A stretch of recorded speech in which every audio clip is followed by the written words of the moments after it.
Salve, salve pessoal, bom dia, boa tarde, boa noite, não sei que horas vocês estão vendo essa aula. A gente começa agora a aula, a nossa nova disciplina, pesquisa operacional, aplicada à mineração. Tá? Já conversamos ontem, né? No caso eu estou gravando a aula depois da nossa conversa de ontem, sobre os conceitos, o que vocês esperam da pesquisa operacional, né? Então, a gente já sabe, né, os nossos objetivos, nossas ideias iniciais do que a gente tem que fazer, como a gente tem que fazer, né? E a gente vai começar a aula de hoje com a parte de teoria, tá? O que é a pesquisa operacional e por que a gente usa essa ferramenta. Beleza? Então, nossa aula de hoje, né, é sobre pesquisa operacional. Vamos lá. Embora a gente saiba, né, que a gente possa definir de várias formas diferentes a pesquisa operacional, o conceito dela foi apresentado por Colin em 2007 como o uso de métodos matemáticos necessários para resolver problemas nos quais existe um desejo constante de otimização. E eu vou parar aqui, porque a gente sabe que otimizar, a gente nunca vai conseguir otimizar 100%, né? É um desejo meio que utópico da gente fazer isso tudo. Mas a gente precisa, sempre que possível, melhorar os nossos resultados. Tá? Então a gente vai sempre em busca do melhor resultado possível. Por que não dá para otimizar? Porque sempre tem alguma coisa que a gente possa melhorar. Né? E a gente vai até ver em pontos daqui a pouco, né, que a gente precisa muito da experiência de quem está aplicando, né, de quem está fazendo a utilização da ferramenta. Então aí a gente pode ter algumas coisas que ainda podem receber algumas melhorias. Tá certo? Então, calma aí que eu estou posicionando as coisas aqui. Tá, então, o dia a dia do administrador, no caso da gente, mas eu vou ser engenheiro de Minas, por que eu preciso saber de pesquisa operacional? Porque, querendo ou não, a gente assume, na grande maioria das vezes, cargos de gerência ou a gente fica associado a pessoas que mexem com a gerência. Tá? Então, a gente vive sempre com problemas que necessitam de decisões de otimização, que aí é o que eu sempre digo, que é a função da pesquisa operacional, que é maximizar o lucro e minimizar o custo. A gente sempre está querendo melhorar os nossos processos e sempre buscando o menor custo possível, o maior lucro que a gente conseguir. Tá? Dependendo dos casos que a gente vai ver aqui hoje, a gente consegue otimizar os nossos processos sem mudar R$1, sem investir R$1 a mais. Tá? A gente só consegue relocar algumas operações e aí a gente consegue aumentar os nossos lucros.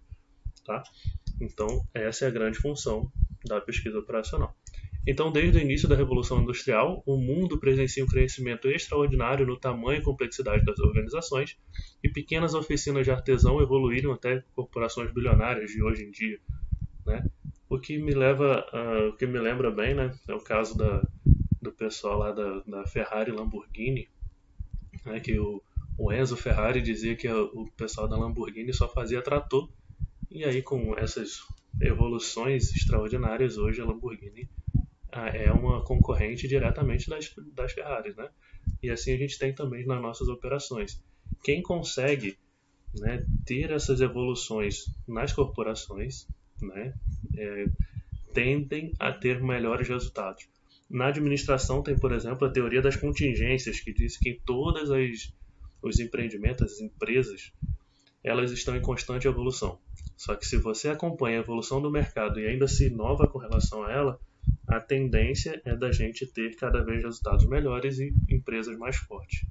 Quem não se adequa às evoluções, a tendência é ter cada vez menos espaço. Tá? E a pesquisa operacional, ela não é uma evolução tecnológica. Ela ajuda a gente numa evolução de gestão. Quanto mais gestão, melhor as nossas condições e a gente consegue melhores resultados. Então, o fator crucial dessa mudança revolucionária foi o aumento da divisão do trabalho e a segmentação das possibilidades gerenciais nessas organizações, e quanto maior a divisão do trabalho, mais pessoas especializadas em áreas diferentes a gente tem, mas ao mesmo tempo, o que eu sempre digo para vocês, como meus alunos, é que a gente tem que saber de tudo, né, um pouco de tudo, para depois a gente pensar em se especializar em alguma coisa. Tá? Mas hoje em dia, cada vez mais é específico. Você vai ver um ortopedista hoje, o cara especialista nesse ossinho aqui, né? O outro é especialista nesse ossinho aqui, e assim por diante. Então a gente vê essa divisão e essa especialização cada vez maiores, e quando se trata da área de gerenciamento, se você tem esses conhecimentos, por exemplo, que outros não têm, muita gente olha a pesquisa operacional e fala, deixa isso para lá, isso é chato, isso é número, né? Isso aí só vai me dar trabalho. E a gente vê que setores hoje sofrem muito por falta de gerência, né? E isso é bem impactante no mercado.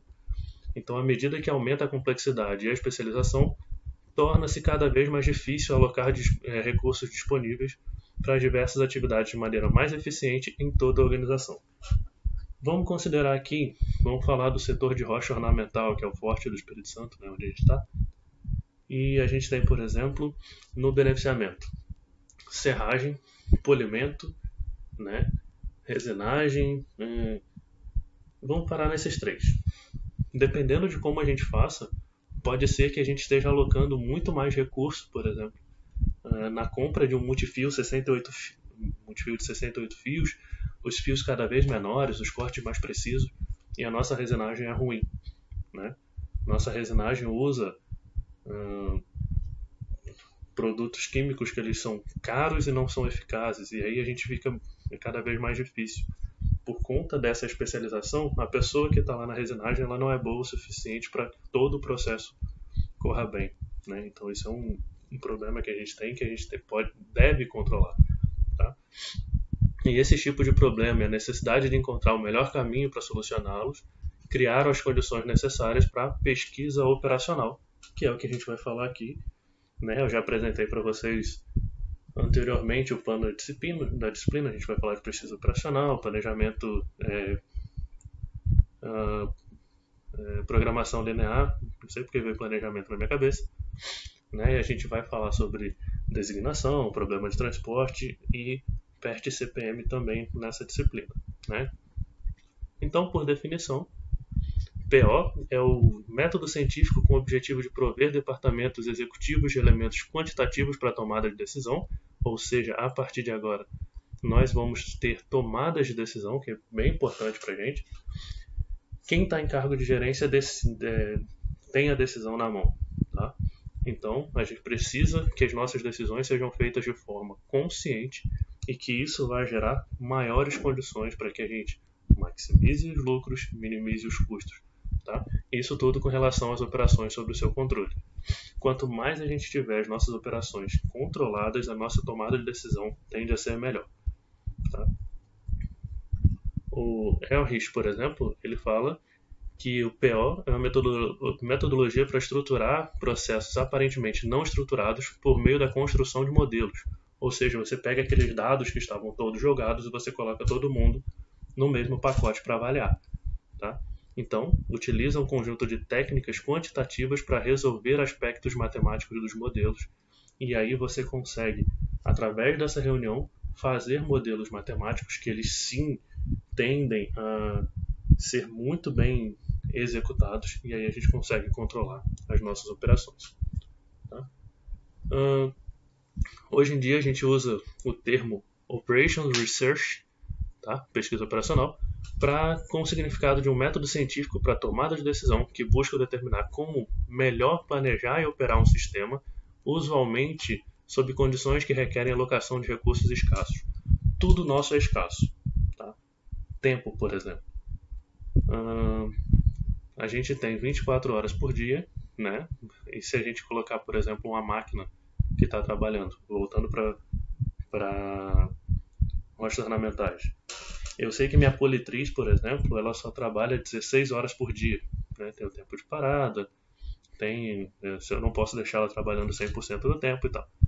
Se ela trabalha 16 horas por dia, e eu estou dando um chute agora, sem valor exato nenhum, mas se ela só consegue fazer 100 chapas por dia, pronto, ela só consegue polir 100 chapas por dia. Vale mais a pena eu colocar uma chapa que ela demora 25 minutos para ser polida ou uma que demora 12 minutos para ser polida? O nosso recurso é escasso, né? Eu tenho uma de 25 minutos para ser polida e outra de 12. E aí eu tenho que ver qual dessas aqui elas vão conseguir entrar no meu dia lá. tá? Dessa minha capacidade, dessas 100 horas aí que eu tenho, quantas chapas elas vão ser polidas.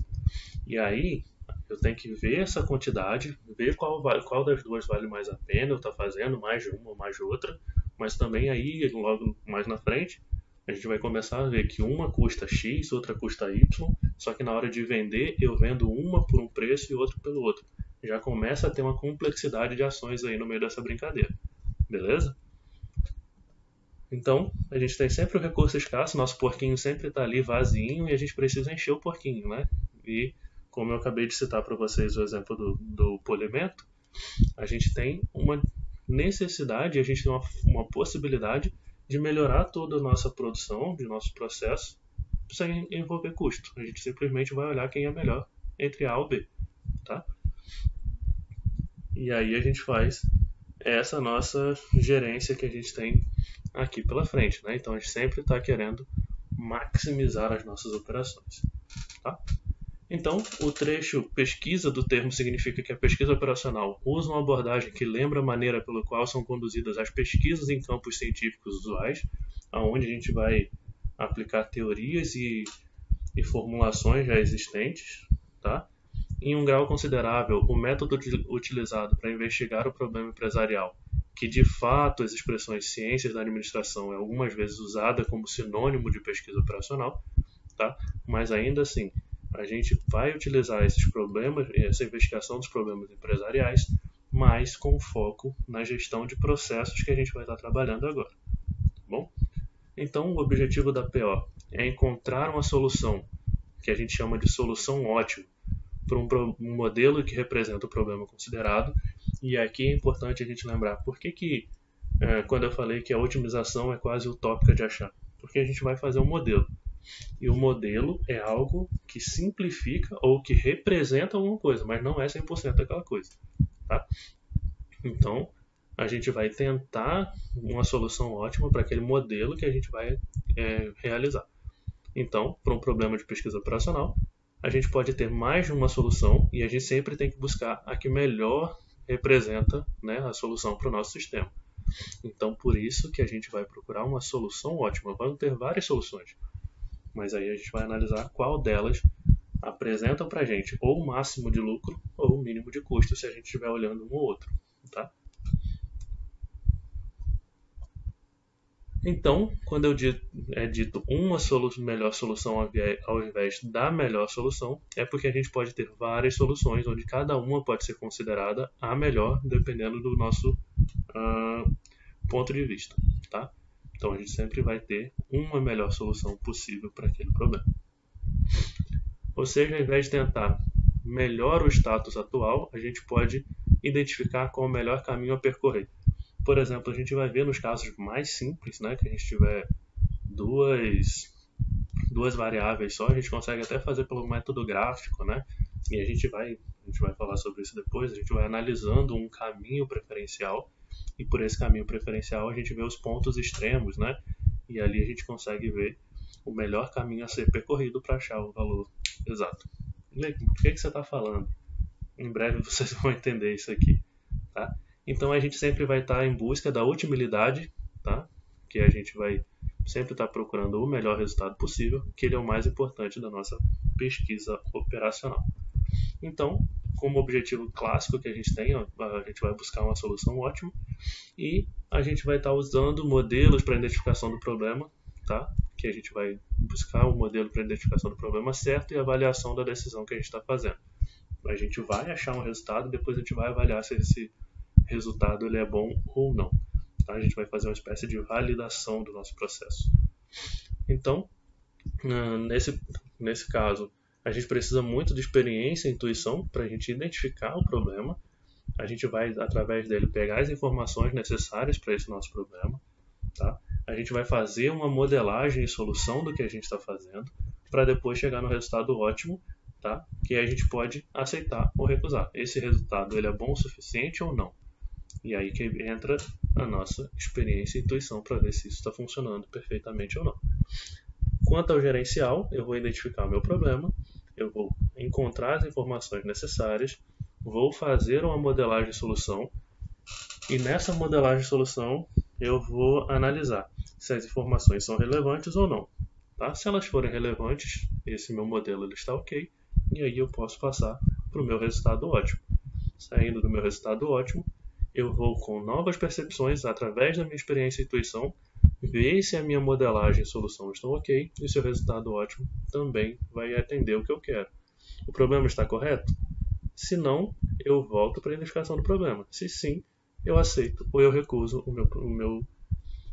minha modelagem e a solução do meu problema. Ok? Então aqui a gente tem esse processo sendo realizado.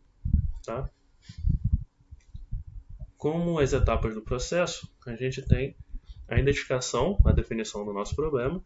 Eu acabei de trazer para vocês o caso lá do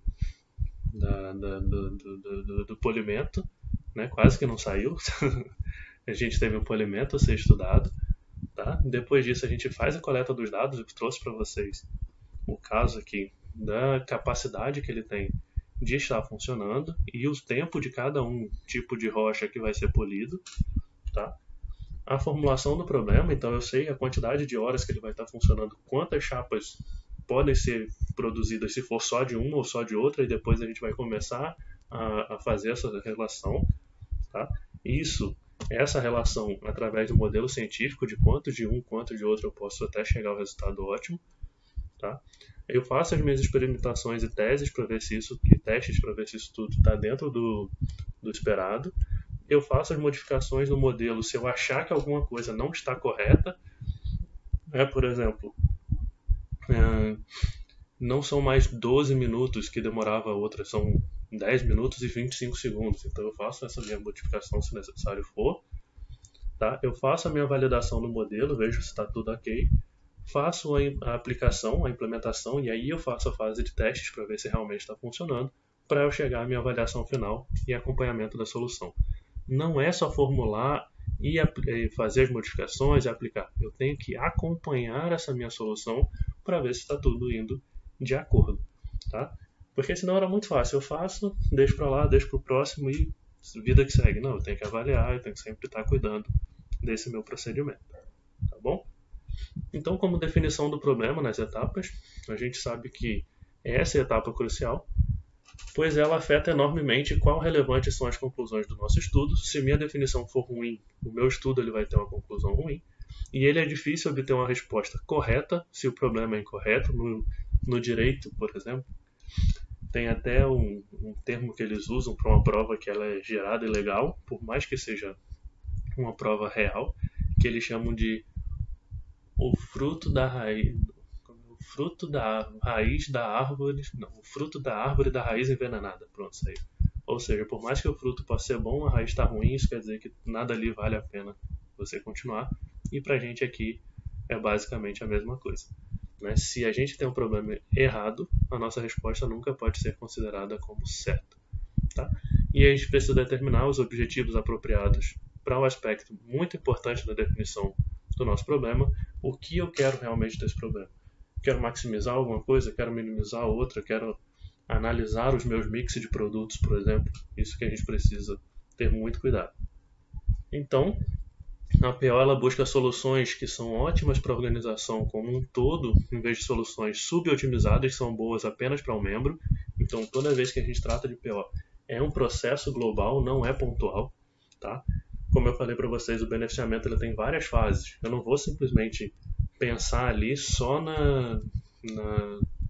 no polimento. Eu tenho que pensar na serrada, eu tenho que pensar no polimento, eu tenho que pensar no lustro, né? Eu tenho que pensar na resinagem, na telagem, eu tenho que pensar naquele carro porta-bloco, né? O material que chega, o carro porta-bloco, pórtico rolante, tudo isso tem que ser pensado em conjunto. Tá? E, portanto, os objetivos são formulados idealmente, devem ser aqueles que afetem toda a organização. Tá? Então, se eu estou tratando de uma rede de beneficiamento de rochas ornamentais, eu tenho que pensar do começo até o fim para conseguir aplicar um processo que seja realmente bom. Tá? E aí que entra o que eu falei para vocês antes, como sendo a necessidade, né, de uma experiência do que você está fazendo. Eu vou aplicar a PO num processo que eu não conheço. Certamente eu vou deixar alguma coisa para trás. Tá? E aí que a gente tem que tomar bastante cuidado. Na coleta de dados, né, a gente sabe, né, que as equipes que trabalham com pesquisa operacional, elas investem muito tempo na coleta de dados, porque essa é a parte importante. Depois que eu definir qual é o meu problema, coletar os dados, eu tenho que ter os dados reais na mão. Tá? Não adianta eu ter dado e estimar alguns outros, porque a tendência do erro vai ser grande. Tá? Então, grande parte dos dados normalmente é necessária tanto para obter um entendimento preciso sobre o problema, mas também para fornecer a entrada necessária do modelo matemático que está sendo formulado na próxima fase do estudo. Né? Como eu estou falando de beneficiamentos relacionamentais, eu vou manter. Energia. Quanto que eu gasto de energia na minha máquina ligada o dia inteiro? Quanto que eu gasto no rebolo abrasivo, né, para fazer o polimento? Quanto que eu gasto de água no processo? Quanto que eu gasto de mão de obra para fazer isso tudo? Quando eu vou para resinagem, quanto que eu gasto de resina? Quanto que eu gasto, por exemplo, se eu tiver um forno catalisador, qual é o gasto de energia que ele vai me dar? Né? No meu pórtico rolante, a mesma coisa. Tá? Então, isso tudo são os dados que eu preciso estar coletando sempre para garantir que os meus dados eles vão estar ok. Beleza? Então, eu preciso de muito tempo calcular, estar ali junto, ter uma equipe boa e responsável para fazer o processo, né? Porque aí eu garanto os melhores resultados possíveis. Beleza? Então, a gente já sabe que esse ponto é primordial. Então, ainda na fase de coleta de dados, a gente sabe que grande parte dos dados necessários não estará disponível quando se inicia o estudo, tá? Porque são informações que geralmente não são guardadas, não são feitas muito dessas análises, seja pelo fato que foi registrado o fato que foi registrado não está atualizado, ou está desatualizado, ou então ele não está correto, ou então nunca ter sido feita uma análise com relação a isso. Tá? Então aí entra o desespero. Meu Deus, o que eu tenho que fazer a partir de agora? Tá? Mas a gente sabe que a gente precisa instalar um sistema de informações gerenciais baseados em computadores para coletar regularmente os dados necessários e no formato desejado. Né? No caso da gente, podemos usar planilha Excel, né? Bem simplesinho se o problema for pequeno. Quanto maior o problema, a gente já pode pensar em atividades mais complexas. Tá? Então, tipicamente, a equipe de PO ela perderá um tempo considerável tentando melhorar a precisão dos dados para se depois adequar e trabalhar com o que melhor for possível de ser obtido, porque quanto mais os nossos dados forem refinados e melhorados, o nosso resultado lá na frente também vão ser melhores. Tá? E isso, com a ampla difusão do emprego dos bancos de dados e crescimento explosivo de seus tamanhos em anos recentes, a equipe de PO agora frequentemente acham que o maior problema relativo aos dados são aqueles que estão pouco disponíveis, mas sim o fato de haver em grande quantidade. Muita quantidade de dados, mais difícil de você tratá-los. Beleza? Então, esse é um problema atual. Então, como a gente estava falando, essa quantidade aí de material, de dados, né? Isso atrapalha no processamento, né? Porque se torna cada vez mais difícil, né? A gente fazer essas análises, tá bom? Então, após a questão do tomador de decisão estar resolvida, a gente começa a formular esse problema em uma forma que seja conveniente para a análise, né? Então, a gente já vai separando ela por etapas também, e aí a gente consegue fazer, né, o modelamento matemático que represente a essência do problema, mas como eu falei para vocês, dificilmente a gente vai conseguir um que seja 100% real, né? Esses dias, por exemplo, eu estava falando com o pessoal de uma empresa de rocha ornamental na parte de lavra e na minha cabeça, assim, simplória, que eu não faço parte mais do processo, né? Na minha cabeça simplória eu vi 15 etapas e o cara me respondeu com 45. Né? Então, se eu fosse modelar o problema deles hoje, não estando lá, não vivendo o dia a dia deles, o meu modelo seria muito mais simplificado do que realmente é. Né? Então, aí que a gente precisa tomar cuidado nessas questões específicas, né? Então, é o que a gente tem que se atentar, tá? Então, se eu tiver um problema que eu tenho que tomar N decisões, que elas sejam quantificadas, relacionadas a serem feitas, então elas serão representadas na forma de variáveis de decisão, ou seja, digamos que é x1, x2 até xn, cujos valores respectivos devem ser determinados. Por exemplo, né, voltando lá para o nosso beneficiamento, eu tenho chapas diferentes, eu tenho materiais diferentes. Então, cada tipo de material vai ser um bege Bahia. O X1 vai ser o bege Bahia, o X2 vai ser o preto São Gabriel, por exemplo, são tipos de rocha ornamental, um é mármore e outro é granito, né? E a gente vai, através deles, determinar qual que vai ser mais produzido ou menos produzido, tá? Então essas são minhas variáveis de decisão. Se, por exemplo, numa pedreira de agregado, eu vou ter brita 0, 1, 2, 3 ou 4. X1 é brita 0, X2 é brita 1 e assim por diante. Tá? Então aqui são nossas variáveis de decisão. Eu vou produzir quem? Eu vou produzir, né? A partir dessas minhas análises, as minhas variáveis de decisão são esses produtos que vão ser produzidos. Tá? A medida de desempenho apropriada, por exemplo, um lucro, é então expressa em função matemática dessas variáveis. Então, por exemplo, eu, voltando lá para as minhas rochas fundamentais, eu tenho meu bege Bahia, o lucro é de 200, né? De R$200 o metro quadrado. Esse valor está totalmente errado, eu sei disso, mas eu estou fazendo assim mesmo. E do meu preto São Gabriel é 100, então eu vou colocar 200 vezes o X1 mais 100 vezes o X2, ou seja, o lucro de cada um deles. E quanto eu produzir de cada um deles vai me dar a minha função objetivo, que é o lucro total. Né?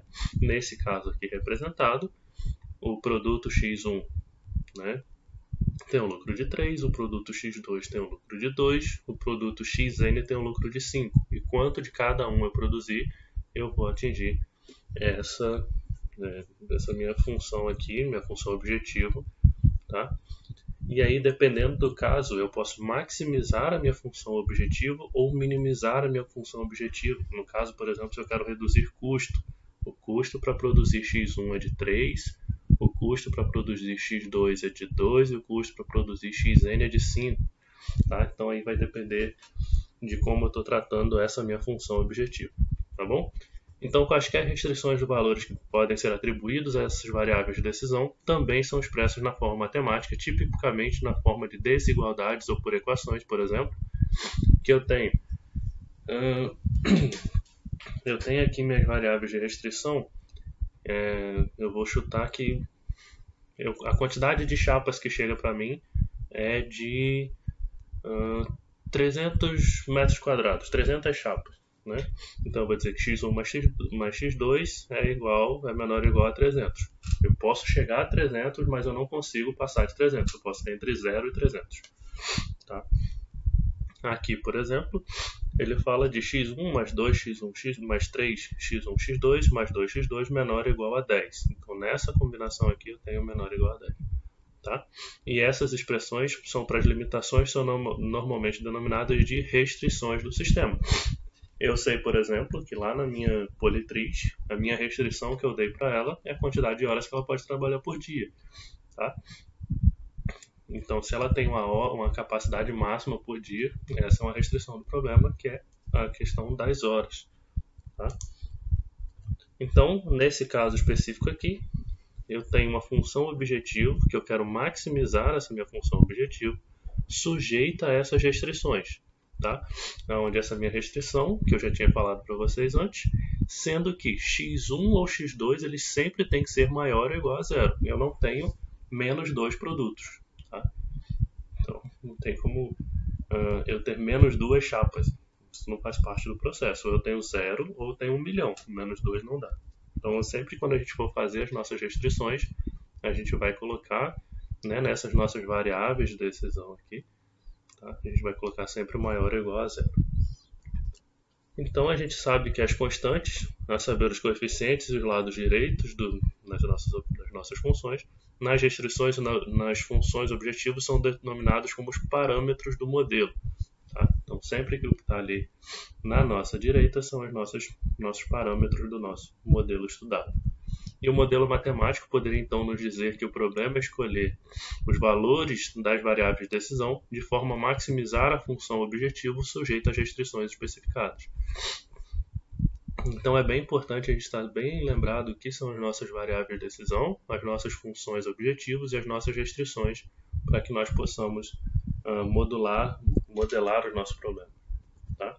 Então, em razão da incerteza sobre qual é o real valor do nosso parâmetro, é importante analisar como a solução derivada do modelo eventualmente modificaria se os valores atribuídos ao parâmetro fossem modificados por outros valores plausíveis, e aí a gente faz uma análise de sensibilidade para ver se tudo isso que a gente está fazendo realmente faz sentido. Não adianta nada eu sair fazendo um monte de coisa que aquilo ali não faz sentido nenhum. Tá? Então, depois que a gente vai fazer isso tudo, a gente vai fazer uma análise de sensibilidade. Tá? Então, o que a gente faz? Entra com as nossas variáveis de decisão e os nossos parâmetros no nosso modelo, e dele a gente tem a performance do que está acontecendo e as consequências do nosso problema. Tá? Então, essa é a sequência básica que a gente está fazendo. Muito do que a gente vai fazer aqui vai ser meio que manual. Tá? Então, a gente vai fazer essa inserção dos parâmetros e a gente vai fazer essa análise de performance na mão, nas continhas da gente lá. Mas a gente sabe que existem softwares que fazem isso para modelos muito mais complexos de uma forma muito mais simples, já dando para a gente as consequências do problema. Então, a etapa crucial do modelo, da formulação do modelo de PO, é a construção da função objetivo. Uma função objetivo mal construída, a gente certamente não vai ter um resultado, aquele desejado, né, nosso resultado ótimo. E ela requer um desenvolvimento de uma medida qualitativa de desempenho para cada um dos objetivos finais do tomador de decisão, que são identificados quando o problema está sendo definido. Então, a gente precisa entender aqueles valores e determiná-los da melhor forma possível para que não tenhamos problema quanto à nossa tomada de decisão. Então, se a gente tem diversos objetivos diferentes, geralmente a gente são transformadas e combinadas em uma medida composta chamada de medida de desempenho, tá? Que a gente consiga trabalhar de uma forma global, algo, por exemplo, como lucro, tá? Ou a utilidade de um processo ou de um sistema. Aqui a gente vai falar muito sobre lucro, tá? Que lucro, essas coisas é bem mais fácil, mais tangível da gente entender. Como, por exemplo, né, aqui a gente tem o caso de uma refinaria que ela pode ter 3 tipos de gasolina, verde, azul ou a comum, tá? Se a gente pensar aditivada, tem a Master, a Premium da Petrobras, por exemplo, aditivada e a comum, e cada uma requer gasolina pura, octana ou aditivo, ou seja, são misturas, ou ela vem pura, ou ela vem com octana, ou ela vem com aditivo, que são disponíveis na quantidade de 9.600.000, 4.800.000 e 2.200.000 litros por semana, respectivamente. Ou seja, eu tenho 9.600.000 pura de gasolina, 4.800.000 de octana e 2.200.000 de aditivo. Sendo que a gasolina verde requer 0,22 litros, tá? A verde, 0,22 litros de gasolina pura, 0,50 litros de octana e 0,28 litros de aditivo. Tá? Então eu sei que a mistura para a minha gasolina verde usa esses 3 materiais. A gasolina azul precisa de 0,52 litros de gasolina pura, 0,34 de octana e 0,14 de aditivo. E a gasolina comum, tá? Ela requer 0,74 de gasolina pura, 0,20 de octana e 0,06 de aditivo. Tendo em vista, né, que a nossa produção ela é baseada em demanda de mercado, o planejamento da refinaria estipulou que a quantidade de gasolina comum deve ser no mínimo igual a 16 vezes a quantidade de gasolina verde, tá? Então a gasolina comum vai ser 16 vezes mais produzida que a verde, e que a quantidade de gasolina azul seja no máximo de 600.000 litros, tá? Então a gente já sabe que a quantidade máxima de azul, se a gente chamar azul de X2, tá? X1, X2 e X3, por exemplo, eu não lembro como que eu coloquei lá na frente, mas se a gente pensar assim, X1 é menor ou igual a 600.000 litros por semana, tá? Então a gente tem que tomar muito cuidado com relação a isso. A empresa sabe que cada litro de gasolina verde, azul e comum dá uma margem de contribuição de lucro de 30, 25 e 20 centavos, respectivamente, e que seu objetivo é determinar o programa de produção que maximiza esse lucro. Então, a minha função objetivo é maximizar, né? 30 vezes a quantidade de material de gasolina verde, mais 0,25 vezes a quantidade de gasolina azul, mais 0,20 vezes a quantidade de gasolina comum, sujeito às restrições. Qual é a minha restrição? A gasolina azul verde tem essa composição, a gasolina azul tem essa composição, a gasolina comum tem essa composição, a quantidade máxima de cada um dos 3 produtos para montar, para fazer essas gasolinas são essas quantidades aqui, máxima que eu tenho, tá? E eu tenho as restrições aqui embaixo também, de que a gasolina comum é 16 vezes a quantidade de gasolina verde e que a azul é de máximo de 600 mil litros, tá? Então, quando eu montar esse meu processo, ele vai ficar aqui, ó.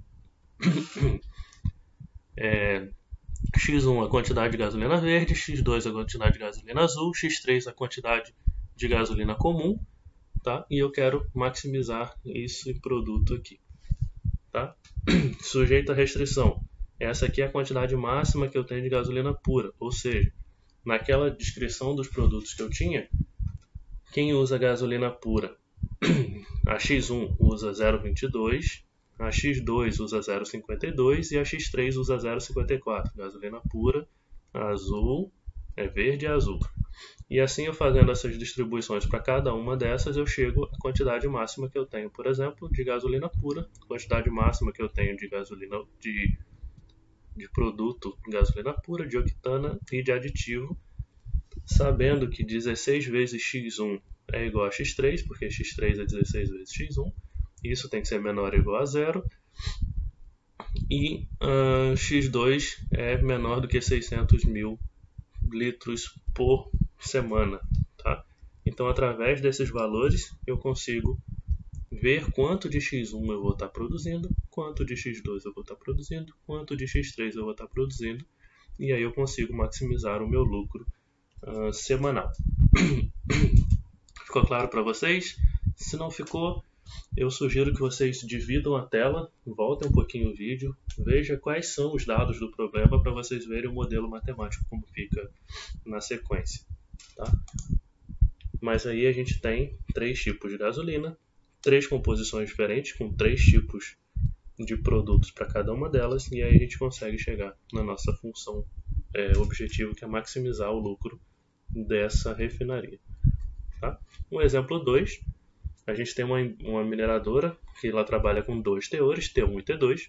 O lucro unitário por tonelada de T1 é de R$1.000 e o lucro unitário pela de T2 é R$1.800, sendo que a empresa demora 20 horas para produzir 1 tonelada de T1 e 30 horas para produzir 1 tonelada de T2, e ela tem um tempo anual de 1.200 horas para produzir T1 e T2, tá?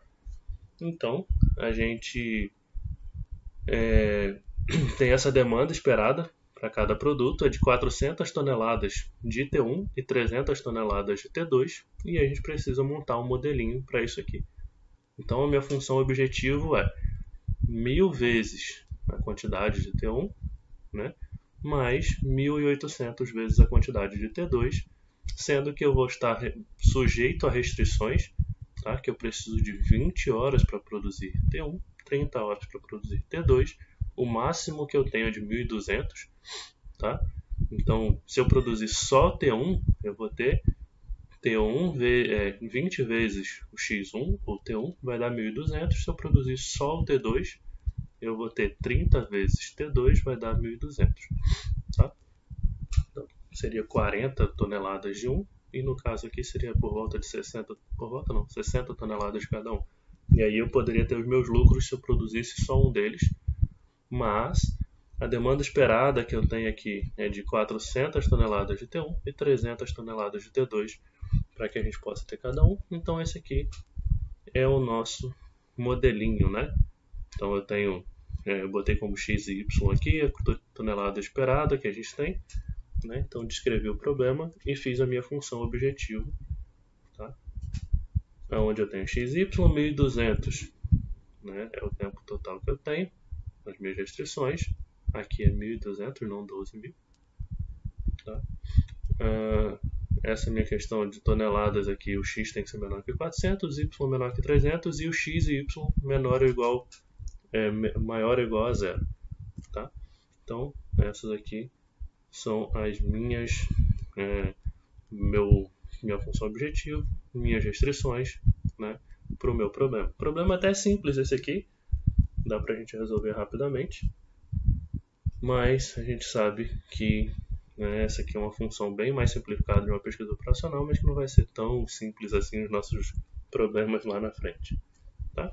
Depois que eu faço essas modelagens dos meus problemas, a gente tem a próxima fase, que é desenvolver um procedimento, geralmente baseado em computador, para derivar as soluções do problema desse modelo, e a gente vai ver algumas formas de fazer essa análise, esses procedimentos de solução. Então, como sempre a gente já tenha falado, a gente vai buscar a solução ótima ou a melhor possível, tá? E essas soluções são apenas em relação ao modelo que está sendo utilizado. Se o meu modelo não está ok, isso quer dizer que minha solução vai ser ótima, mas pode não ser a melhor possível para aquele problema que está sendo apresentado. Então, além de perseguir a ciência do ideal, a gente também precisa considerar o custo do estudo e as desvantagens de se postergar a sua finalização depois de tentar maximizar os ganhos líquidos resultantes do problema. Em um certo ponto, você tem que saber a hora de parar, é basicamente isso, né? Não adianta você ficar sempre refazendo e revalidando o seu problema, porque uma hora você só vai estar gastando dinheiro e não vai estar mudando quase nada. Por exemplo, se você está fazendo lá com o pessoal da geoestatística, a gente tem uma malha de perfuração. A malha de perfuração, uma malha de estudo, você vai gastar dinheiro, você vai gastar tempo, e você vai gastar tempo para perfurar, e você vai gastar tempo para analisar aquilo tudo, para fazer as formulações, a crigagem, assim por diante, Agora, dependendo da quantidade de pontos que você faz, aquilo ali vai te gerar 5% de certeza a mais, Isso pode te gastar milhões de reais a mais, então talvez não valha a pena.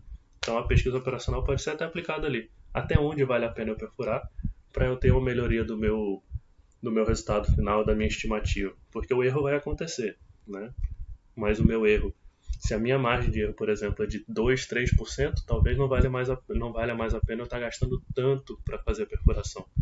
Tá bom? Então isso aqui também é uma aplicação da pesquisa operacional da geoestatística.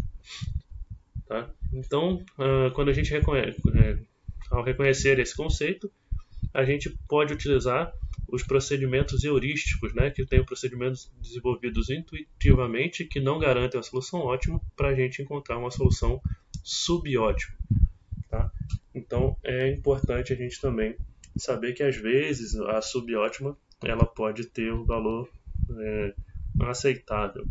Tá? Só fazendo um adendo ao heurístico, ele é aquilo que faz descobertas, a ciência que tem o fato da gente fazer a descoberta dos nossos fatos, Então a gente pode usar procedimentos heurísticos que eles a gente faz uma aproximação do que a gente está trabalhando, O significado, por exemplo, é um método de investigação baseado na aproximação progressiva de um dado problema. Então a gente sempre vai tentando se aproximar o máximo possível e uma hora não vale tanto a pena você continuar essa aproximação. Tá? Então a gente vai fazer essa heurística da disponibilidade, essas são as regras práticas que a gente tem, A heurística da disponibilidade, a gente vai fazendo modelos para ver até onde realmente a gente tem essa disponibilidade. A heurística da representatividade, o quanto que aquilo realmente representa o meu problema. Como eu falei para vocês agora, na geoestatística, se o meu problema ele tem um erro de 3%, é aceitável. Se tiver 30%, está ruim. Aí eu sei que ele não representa tudo que eu quero. Mas se tiver um problema pequenininho ali, um erro bem pequeno, a heurística ela é aceitável para esse ponto específico. Tá? Além disso, a gente tem a heurística da ancoragem e ajuste, até com que ponto vale a pena eu estar fazendo esse ajuste no meu processo. Tá? Então, na heurística da disponibilidade, a gente tenta, as pessoas tendem a dar maior valor às informações e eventos que apresentam maior número de ocorrências, que tenham causado mais emoção, que tenham ocorrido mais recentemente, e muitas vezes deixam para trás o histórico. Mas isso aí a gente vai ver a disponibilidade do nosso sistema, né? Então, a gente precisa entender que um bom modelo prático para tomada de decisão que a gente precisa, os eventos mais frequentes apresentam maior probabilidade de ocorrência, porque eles já ocorreram em breve. Por exemplo, isso que a gente está analisando aqui, que a gente está falando desde o começo, que é o caso lá do beneficiamento. Os dados que eu tenho para o que tenha para o polimento de um certo tipo de chapa, isso aí pode ser replicado para o que vai vir pela frente, né? É uma forma de uma aproximação, né, do que a gente está fazendo. Os mais recentes devem apresentar tendências novas de evolução do ambiente, onde a gente tem a facilidade de lembrar de eventos ocorridos, recuperabilidade das informações, até se você não anotou, você consegue meio que lembrar do que tem, ou pelo menos está anotado, você sabe onde está mais fácil. E a associação dos eventos por causa de vieses anteriores também podem acontecer. Ou seja, se eu sempre polir uma chapa tal, a tendência que vai vir pela frente é sempre no mesmo viés, a mesma ideia, o mesmo conceito e processo. Tá? Quanto à heurística da representatividade, a gente tem que no processo de decisão sobre outras pessoas, coisas ou evento, as pessoas se baseiam muito em particularidades que enquadram o objeto em julgamento em grupos estereotipados, criados por sua experiência anterior, e isso é bem real, né? Eu sempre trabalhei em uma certa operação, de uma certa forma, então eu espero que isso vá acontecer no futuro, tá? E aí isso serve como um julgamento estereotipado, tá? Ou seja, aquilo ali na minha cabeça sempre vai funcionar desse jeito, e aqui a gente tem que tomar um certo cuidado, porque nem sempre essa ciência é exata, tá? Então, exemplos similares podem ajudar a compreender um evento com base em experiências passadas. Eles podem resultar em comportamentos condenáveis, como pré-julgamento e discriminação, que isso aqui é ruim. Tá? Você fazer um pré-julgamento é sempre ruim. Né? A gente tem o tal do... A gente tem um preconceito, que isso é ruim em qualquer lugar, né? Em qualquer situação. E a gente pode prejudicar a qualidade da decisão, porque aquele evento em particular não representa uma estatística confiável, ou seja, a gente não tem a representatividade do todo, por mais que você já tenha visto isso acontecer em outro lugar, pode não funcionar aqui agora no que a gente está fazendo. Tá? Quanto à heurística da ancoragem e ajuste, a gente vê que na previsão de um estudo futuro de um evento, as pessoas se utilizam sempre de valores passados em fase de ajustes no que julgam necessário, e isso é importante. Se eu tenho uma experiência com aquilo ali e eu quero aplicar no que eu vou fazer a partir de hoje, eu vou ajustar para a minha nova realidade. Eu já tenho um know-how, eu já tenho um conhecimento inicial e agora eu só vou fazer os meus ajustes do problema. Tá? Muitas vezes essa âncora é criada pela forma do problema apresentado, tá? Uma técnica muito utilizada pelos bons palestrantes, onde eles fazem essas análises, tá? Já ancorado no que eles fizeram, e a partir de agora eles vão se adaptando ao novo público, né? No caso dos bons palestrantes. Quanto aos vieses, a âncora pode não ser um bom ponto de partida, ela pode ser insuficiente para ajuste, mas ela pode criar um excesso de confiança nas respostas. Isso se você tiver um viés negativo para isso, né? Então a gente tem que tomar cuidado para que a gente não sempre seja levado a achar que já sabe como o problema vai acontecer e já não aceitar ajustá-lo da forma necessária. Tá? Então, como forma de validação, uma solução ótima para o modelo pode estar longe do ideal do problema real, e dessa forma que a gente faz necessário uma análise adicional, tá, para que a gente possa validar o nosso problema. E aí, né, a análise pós-otimidade, que é a análise feita para encontrar uma solução ótima, é parte importante da maioria dos estudos de PO. Então a gente precisa sempre o if-then, né? Se então, a projeção do tipo. Uma projeção do tipo if-then, se então, é exatamente o que o nome sugere. Se isso acontecer, então aquilo lá pode acontecer.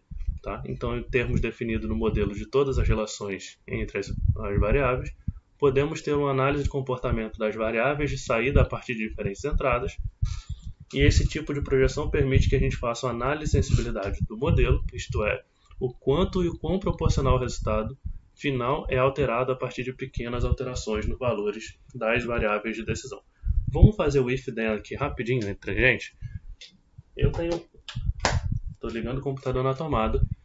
Se eu não ligasse o computador na tomada, a gravação ia parar daqui a pouco. Então, se eu não fizesse isso, então o computador ia desligar e eu ia perder essa aula que eu estou gravando. Acabei de fazer uma análise de sensibilidade, tá? Essa minha análise de sensibilidade, isso me geraria um problema, porque meu tempo, eu estou gravando isso num domingo à tarde, né? Estou gravando a aula domingo à tarde, então meu tempo no domingo à tarde é escasso, né? Querendo ou não, todo mundo quer descansar. Então, se eu perdesse essa aula, eu ia perder tempo, meu tempo é escasso. Isso me geraria um custo maior. Tá? Então, acabei de fazer um modelamento matemático da minha vida com pesquisa operacional na projeção if-then. Tá? Então, a gente tem uma fase de experimentação, onde a análise de pós-otimidade envolve conduzir as análises de sensibilidade para estabelecer quais parâmetros são mais críticos ou sensíveis na determinação de um problema, e a partir disso a gente consegue ter uma definição comum que para um modelo matemático com valores especificados para todos os seus parâmetros, os parâmetros sensíveis do modelo são cujos valores não podem ser modificados sem se alterar a solução ótima. Por exemplo, eu acabei de falar para vocês. Eu tinha um caso agora real, que ele era bem sensível. Se eu não colocasse o computador na tomada, meu computador ia desligar. Tá? Isso altera o valor da minha função objetivo, que é manter o computador ligado. Mas se, por exemplo, eu desligar o USB do meu computador, ele não é sensível, porque eu tenho mousepad. Tá? Então, isso, o meu mouse não é um problema sensível, tá? Então ele não altera a minha solução ótima do problema, tá? Então eu acabei de fazer um modelamento rapidinho aqui para vocês. Desenvolver um modelo matemático de grandes dimensões é análogo, sobre certos aspectos, a desenvolver um problema de computador muito extenso, porque são muitos dados, são muitas linhas, são muitas restrições, tá? E isso tudo pode gerar ali um problema de banco de dados, né, de hard data. E esses problemas que podem gerar dificuldades ou não otimidade para o nosso processo. Tá? Então, a primeira versão do programa de computador estiver terminada, inevitavelmente ocorrerá muitos bugs, tá? Muitos erros de compilação, principalmente quando se trata de problemas muito grandes. A gente não vai fazer isso aqui, a gente vai trabalhar com problemas mais reduzidos, mas quando você começa a ter 10, 20, 30, 50, 100, 200 restrições do problema, aí vocês vão ver que a tendência de você errar alguma coisa, ter um bug, um erro de digitação, alguma coisa nesse sentido que pode gerar problemas de compilação. Tá? Então, antes de usar o modelo, a gente deve amplamente, né, testar o que a gente está tentando identificar e corrigir o número de falhas, o maior número possível de falhas possíveis. E aí sim a gente vai estar validando o nosso problema. E, nesse caso específico, essa fase de teste e aperfeiçoamento é comumente referido como validação dos modelos, e quando ele está realmente válido, a gente pode levar ele para a vida real. Tá? Então, para a gente testar o modelo, a gente faz um teste de retrospectiva, né? E esse teste envolve o emprego de dados históricos para reconstruir o passado e depois determinar qual teria sido o desempenho do modelo e a solução resultante caso ele tivesse sido usado. Ou seja, eu pego um processo anterior, né? Então eu tenho os dados de 2018 e 2019, eu testo 2018 e 2019, talvez 2020, faço um modelo daquilo ali, aplico aquilo, vejo que está funcionando, aí sim eu posso usar em 2021. Tá? Porque aí a gente evita de trocar roda com o carro andando, né? Se eu quero já aplicar alguma coisa, o ideal é que eu já saiba o que eu estou fazendo, tudo certinho, tudo ok. Então a aplicação e implementação do sistema, do modelo, ela é muito importante.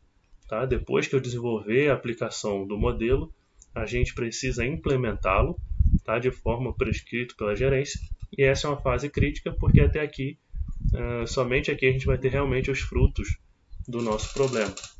Antes a gente estava só gerando dados, só gerando modelos, e a partir de agora os resultados tendem a vir. Só que a pesquisa operacional ela é bem difícil, porque as pessoas têm a tendência de viver a síndrome de Gabriela, como eu sempre digo. Você já deve ter me ouvido falar isso. Síndrome de Gabriela. Eu nasci assim, eu cresci assim, vou morrer assim.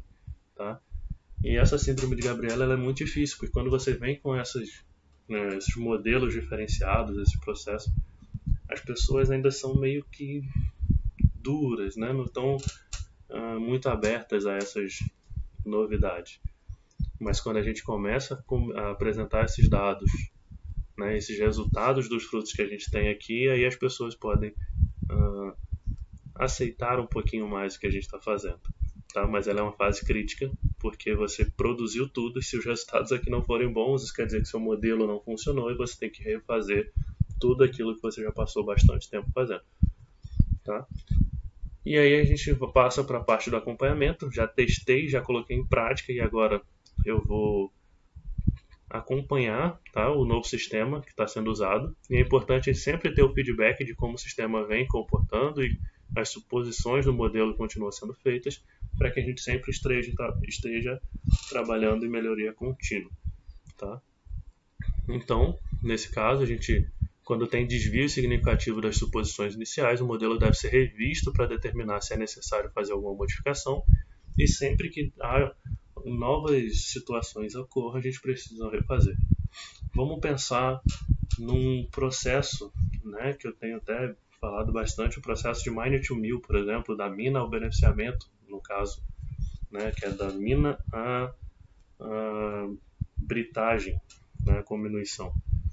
Eu tenho vários processos, eu tenho perfuração, eu tenho caracterização, perfuração, carregamento com explosivo, desmonte de rochas, análise do meu desmonte, carregamento do material desmontado, transporte e até chegar no meu beneficiamento. Tá?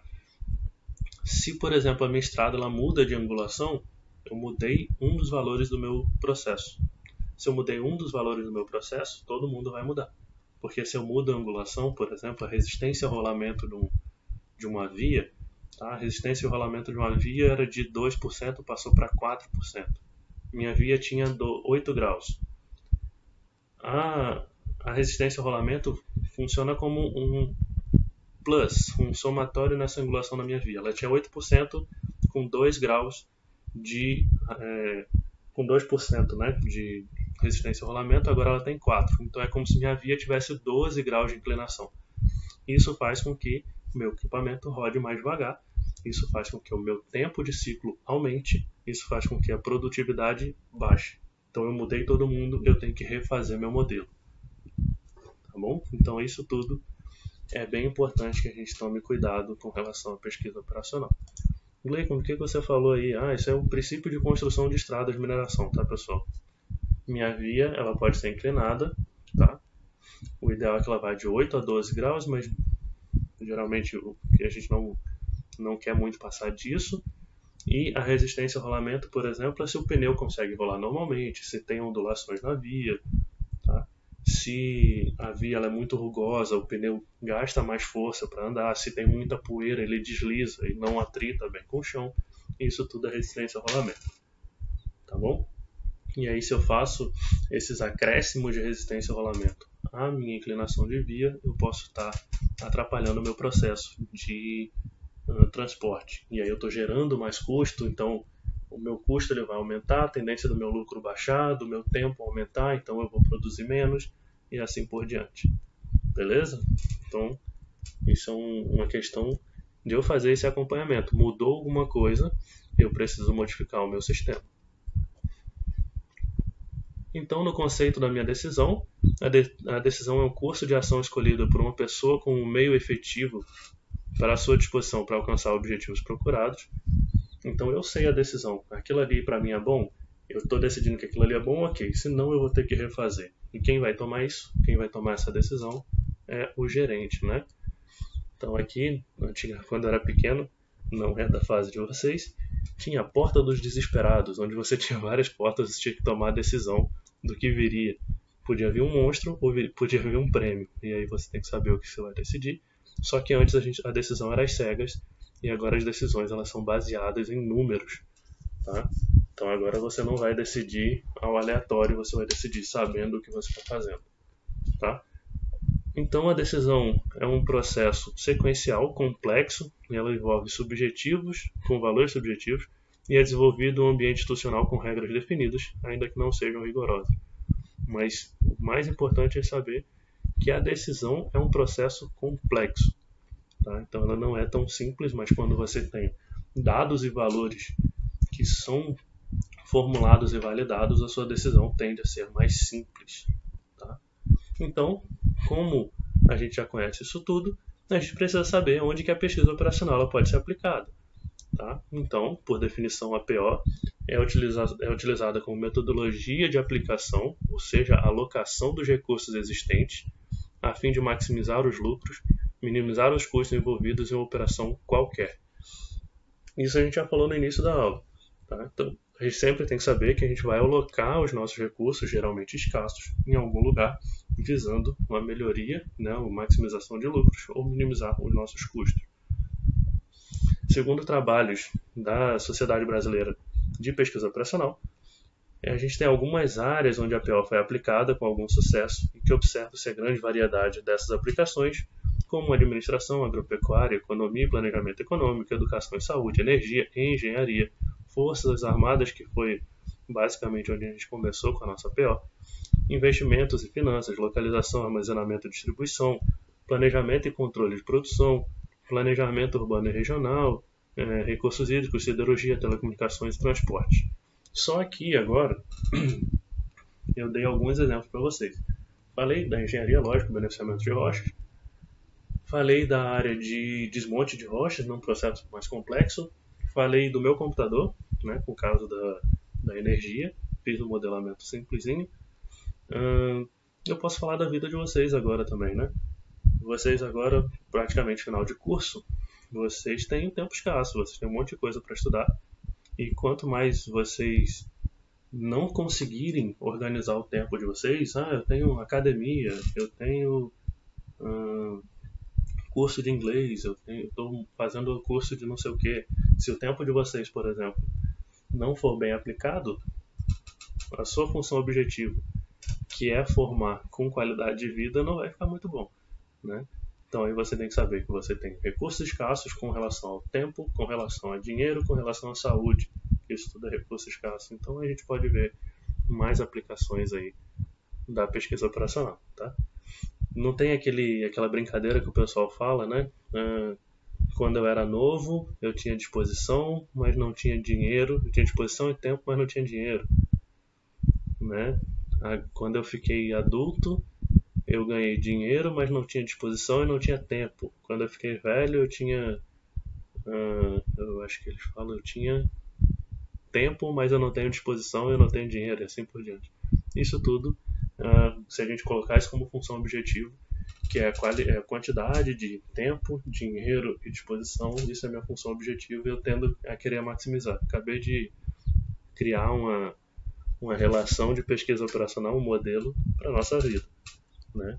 Então, no nosso caso aqui, a aplicação da engenharia de minas não difere do conceito, visto que a mineração a gente tem diversos fatores que exigem do responsável do empreendimento um bom conhecimento de PO, a fim de dar a empresa os maiores ganhos possíveis em todas as atividades relacionadas ao empreendimento, né? E a gente consegue melhorar o nosso ciclo. Se a gente pensar também aqui, né, a pesquisa operacional, ela envolve até um pouquinho daquele PDCA, Plan, Do, Check, Analyze, ou ACT no caso, né? Plan, Do, Check, Act, que é o planejar, fazer, checar e agir, tá?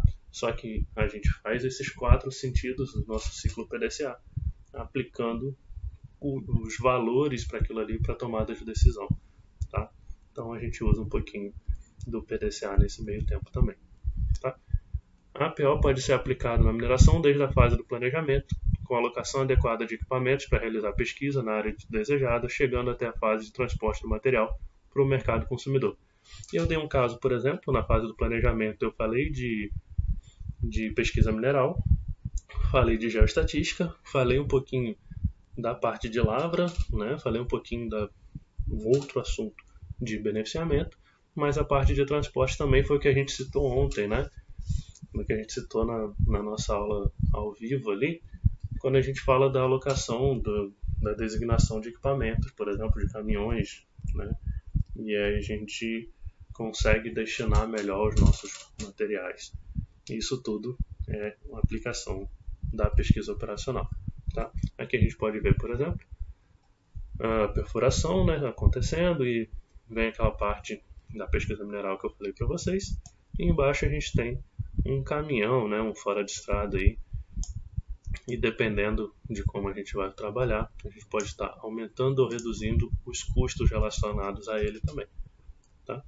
Então, a PO ela serve como um apoio à tomada de decisões de recursos escassos, tá? E a gente pode aplicá-la nos aspectos de planejamento de operações, alocação de equipamentos na frente de lavra, blendagem do minério buscando encontrar o teu ótimo com o menor custo. Eu sempre falo isso para vocês, eu acho que para quem já fez beneficiamento, quem fez desenvolvimento de mina comigo, quem fez lavras subterrâneas e condicionamento, geralmente eu falo muito dessa questão, principalmente na hora que eu falo lá da observação de mercado, né, com os valores, a gente buscar sempre analisar como que o mercado está vindo para saber se eu posso tirar o material mais rico, o material mais pobre, isso tudo sendo aplicado, tá? Que a pesquisa operacional também vai ajudar a gente. Ela serve para uma escala de pessoal e transporte do minério, que eu já falei algumas vezes hoje, né? Então, todos os problemas citados podem ser resolvidos com programação linear e suas derivações, tá? Que aqui são os casos mais simples. Para os casos mais complexos, aí entram as programações não lineares, né? Mas para a gente aqui, basicamente, a gente vai falar de programação linear, tá bom? Então, deixa eu alterar a cena aqui. Então, esse é o que a gente tem como introdução à nossa disciplina. Tá? Na nossa próxima aula, a gente vai começar a falar um pouquinho mais de programação linear. Tá bom, pessoal? Então, esses são os conceitos iniciais. Eu espero que vocês tenham compreendido um pouquinho sobre como eles funcionam. E a gente já começa na próxima aula falando de programação linear e fazendo já alguns exercíciozinhos. Tudo bem? Então, a gente fica por aqui. Valeu, até a próxima.